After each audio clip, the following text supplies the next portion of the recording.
Good morning, everyone. Spartan Alphazulu here, bringing you a Pokemon Wi-Fi battle in the UU tier. I'm actually growing very fond of this tier. It's a lot of fun, and it's a lot of fun to just use Pokemon that you just don't see that often. That's what's fun about the UU tier. In OU, you've got all these freaking different Pokemon that you see, like Landorus and blah blah blah, and Tapu Fini and Tapu Bulu and Tapu Lele and Excadrill and all these Pokemon that you just see. So in UU, it's a little different. Let's get ready to rock and roll, and let's see how this plays out against the first match with Sjouk. And I'm going to go ahead and start with my Galvantula, who's setting up the sticky web. And what that does, for those of you that don't know, it's an entry hazard that lowers your opponent's speed one stage once they enter on sticky web. And he's going to go ahead and bring out his Swampert, setting up the Stealth Rocks. Now, if you played in the Diamond and Pearl days, then you've got to remember Swampert was just an awesome defensive wall to have around. And it lacked recovery, but it was still really, really good. I'm going to switch, bringing in my Chestnut, and just kind of do something that I shouldn't have done here, because I believe that this kind of cost me the match. This Chestnut is similar to the Camo. It's Substitute, Belly Drum, Seed Bomb, and Drain Punch. So I'm going to go ahead and just get a Substitute going and then start the Belly Drum, but he's going to bring in his Amogus, which I should have gotten rid of the Amogus, because Amogus was, I think, maybe the one and only thing that could wall my Chestnut. So I messed up here. This is on me. I tried way too soon to go for the setup and go for the sweep. But I'm going to go ahead and do the Substitute, do the Belly Drum, eating the berry, maximizing my attack, and getting my speed raised one stage. And he's going to go ahead and Hidden Power Fire, Hidden Power Ice to get rid of my Substitute. So I was actually kind of thinking, even though I can't do much to Amogus, there's not much Amogus can do to me. But, when you're wrong, you're wrong. And I shouldn't have gone for the setup this early in the game. Drain Punch, dealing a very, very good amount of damage to Amogus thanks to that Belly Drum, but it's not anywhere near enough comfortable for me to take it out. And then he's just going to clear Smog to get rid of my stat changes, but it takes Chestnut out of the match anyway. So I'm not going to be as upset as I would have been if it had lived. So Chestnut's out. That was on me. I shouldn't have tried so early in the game. But these are my first attempts at the UU tier. So, you've seen a few of my attempts, just mixed in with some of my OU videos. These videos are only and strictly UU. I'm going to go ahead and bring in my my OG killer, my Aerodactyl, and I'm just going to see where I can get with this guy. Aerodactyl, Mega Aerodactyl at that, is just really an awesome sweeper in the UU meta.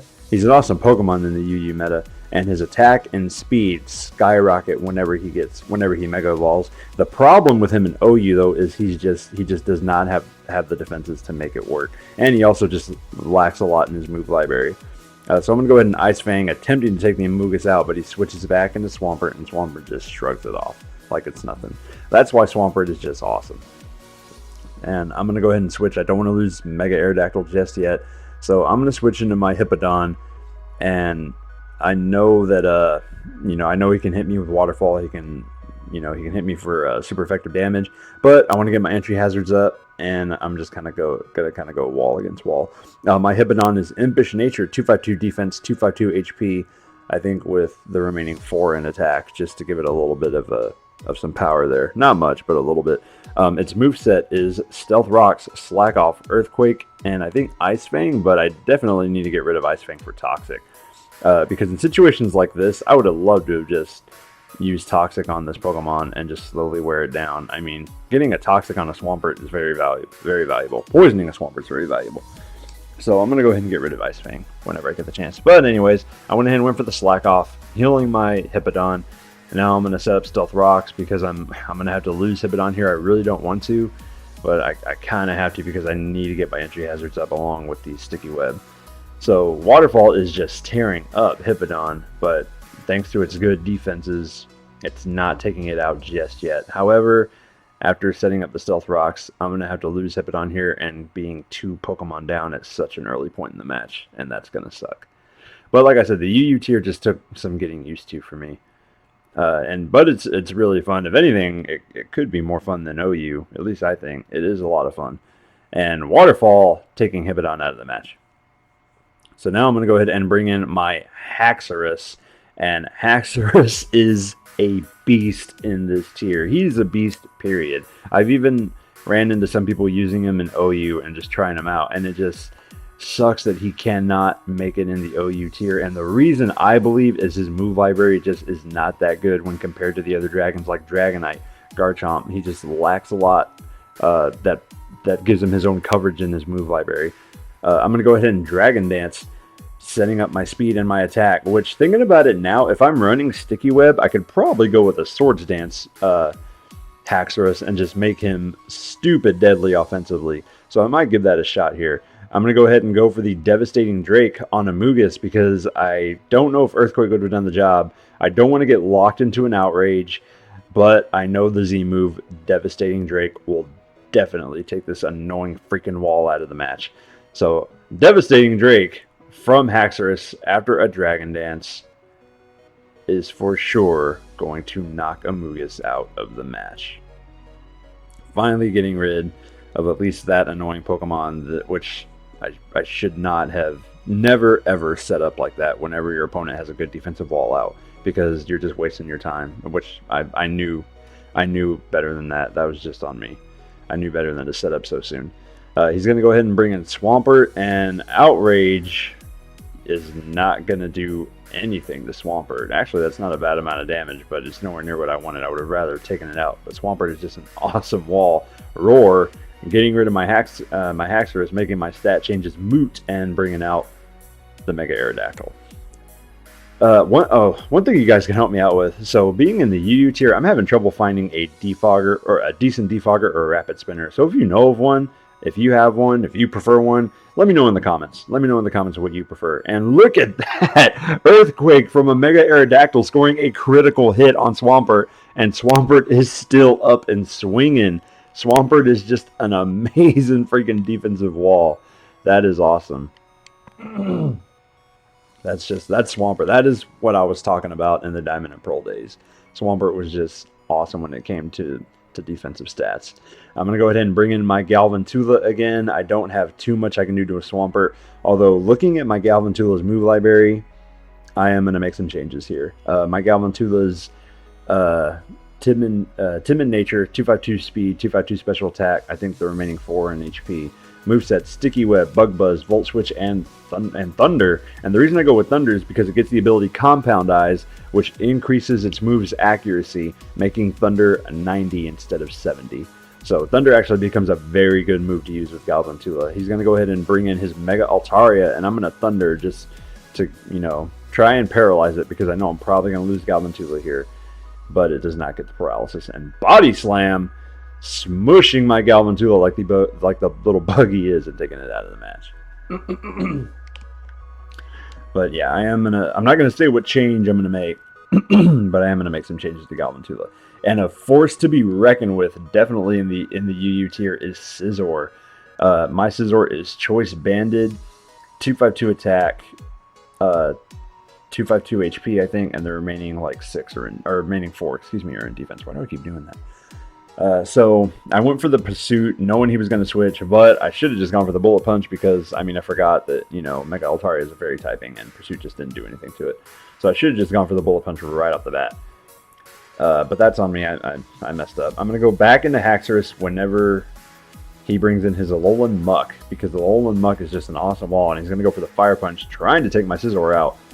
And it's not going to get the burn, but that Poison Touch ability that Muck is just notoriously known for, poisoning my Haxorus. Is this freaking ability like a 100% guarantee? Because every time I get hit with a Muck, I get poisoned. And I don't know if that's just bad luck, or if that's just because Poison Touch is 100% a guarantee. I should have gone for the Dragon Dance, but I didn't think he was going to switch.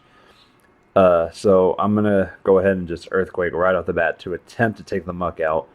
And I should have just seen the switch coming and gone for the Dragon Dance, because I don't think I would have been able to sweep, because I did see a Lucario there, and Lucario learns Extreme Speed, Bullet Punch, and Vacuum Wave. So I'm pretty sure he has priority on his side.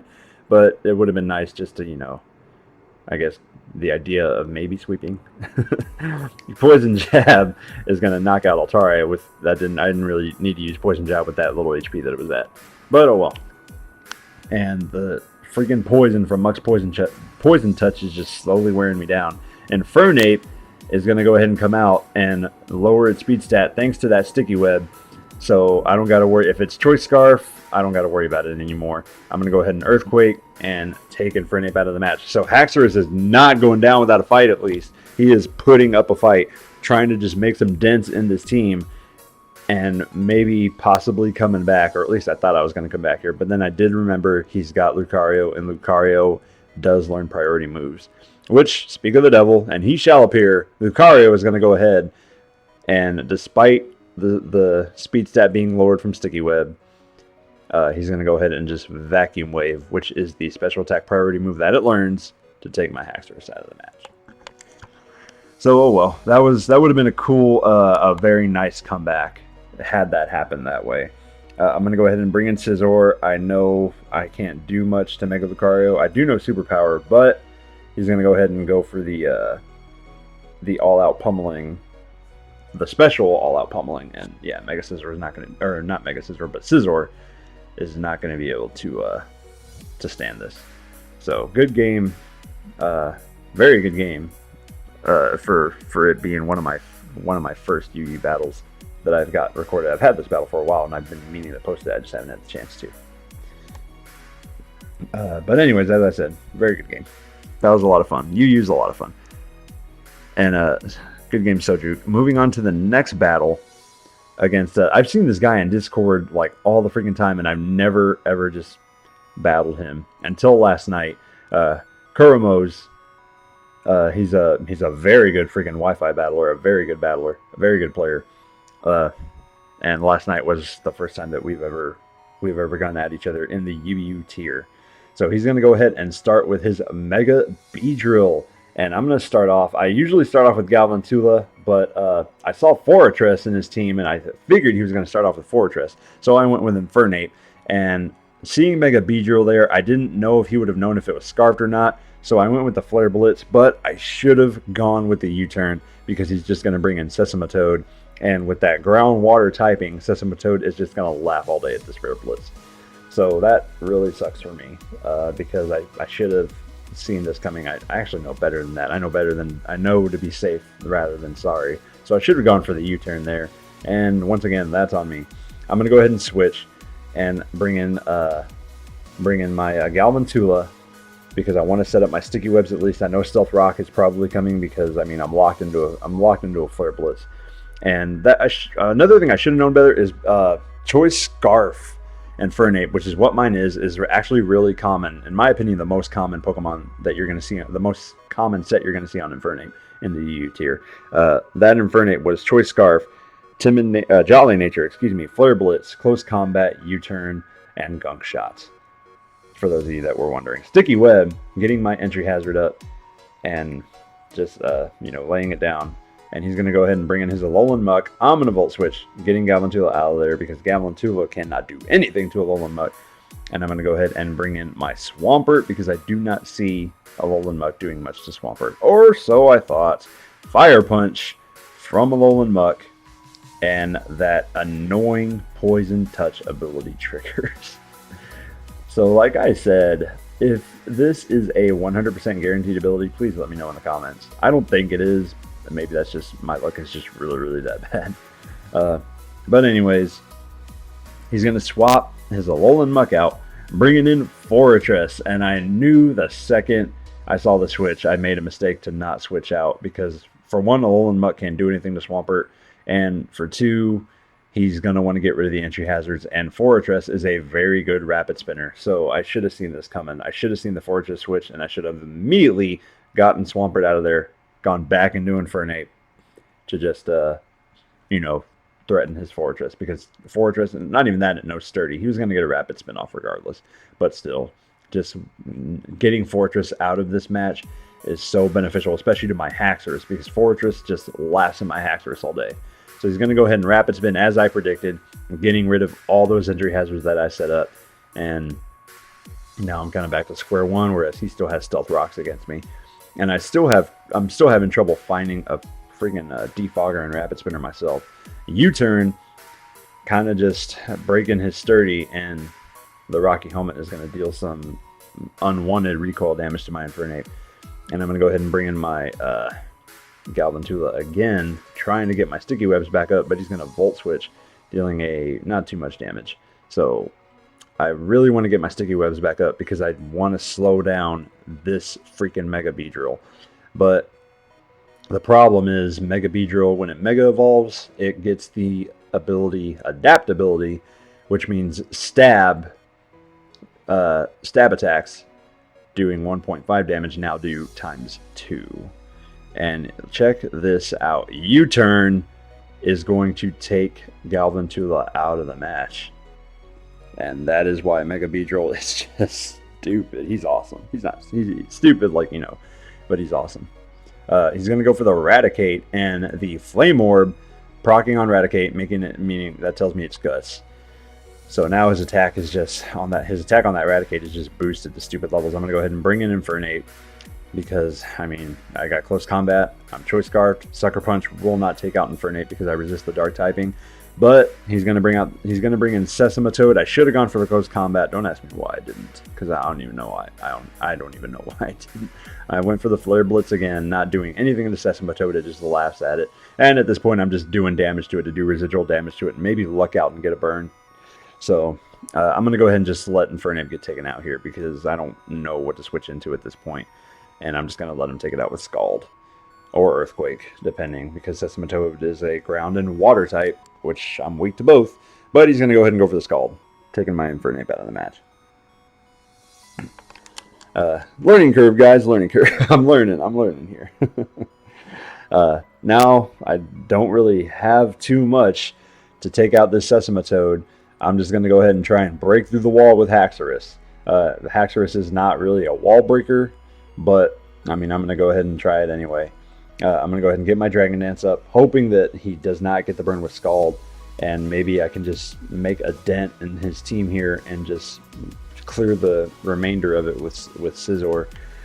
He's going to go ahead and go for the Earth Power, so he did not even go for the Scald, which I think he should have because he might have gotten a burn. And if he did get the burn, I mean, Haxorus would have just became pretty much useless. But I should have seen the freaking switch coming. He switches into Fortress, and I had a feeling he was gonna do that, and I went for the Z move, and Fortress is just gonna laugh and flex at Devastating Drake all day. So once again, just bad predictions on my part in this match, in both of these matches actually, because I really don't know if Earthquake would have done a decent amount of damage to Fortress, because Fortress is just a very, very bulky mon. But Devastating Drake, despite it resisting it after a Dragon Dance, it does do a good amount of damage, but not as much as I would have liked, because it put it at around 50% health, and I would have preferred it put it like lower or damn near, you know, taking it out. Earthquake, dealing damage to Fortress, putting it in the red, and Gyro Ball is definitely going to take my Haxorus out of the match. So even if I did go with Earthquake, I don't know if Earthquake would have been enough for, with that amount of health that it had left. Excuse me, I don't know if it would have been enough for a 2-ko. So it's in the air right now. I don't think it would have. I'm gonna go ahead and bring in my Mega Aerodactyl. He's still got all of his freaking team left, so I got a ways to wait. It's not looking good for me at all. And I'm gonna go ahead and just Earthquake to hopefully take out this Fortress if he doesn't switch, and he doesn't. So I at least get a Pokemon taken out here. An annoying wall in Fortress, and Earthquake takes it out of the match. So he still has, after Fortress is taken out, he still has like 90% of his team compared to my 50%. And my Swampert's poisoned, so I got to worry about that. Sesamatoad is going to go ahead and come out. Earthquake, dealing an okay amount of damage, I guess. And actually it didn't do anything. Sesamatoad just laughed at it, and he's going to go ahead and Scald. And Scald on my rock typing is going to do a crap ton of damage to Mega Aerodactyl. Thankfully, he does not get the burn. And since Earthquake didn't do much, I'm going to go ahead and go for the Ice Fang and just see what it does. Maybe I'll get lucky and get the Frozen. Ice Fang does not take it out of the match, and it does not freeze it. But I net a critical hit, so that's a little break there, even though it lived. And Scald is just going to take out my Mega Aerodactyl. So, laters. That sucks. Now, well, I got Scizor, and I got Swampert. I got a Poison Swampert, so I'm going to go ahead and go with Scizor and just see what he can do to this thing. With that little health, though, I'm going to go ahead and just Bullet Punch because my Scizor is adamant nature. It's holding a choice band. So Bullet Punch will definitely take it out of the match. But he still has the Alolan Muck. He still has his Hydreigon, which there's Hydreigon. And I switched here because I expected Hydreigon to use Flamethrower or Fire Blast, and I didn't want to lose Scizor yet. And Hydreigons are usually choice scarfed. So I'm going to bring in Swampert, and he's going to Dark Pulse, telling me either he saw the switch coming or he does not have a fire type attack. Which, come to find out, after talking with him in chat later, this Hydreigon does not have a fire type attack. So I probably could have kept Scizor in, Bullet Punched at this thing. I don't think it would have taken, I know it wouldn't have OHKO'd, but it would have done a very good amount of damage. And just kept Swampert healthy, which that probably would have been the better move. But I could have sworn like Flamethrower or Fire Blast was coming. So over prediction on my part, just costing me some, maybe gaining some momentum there.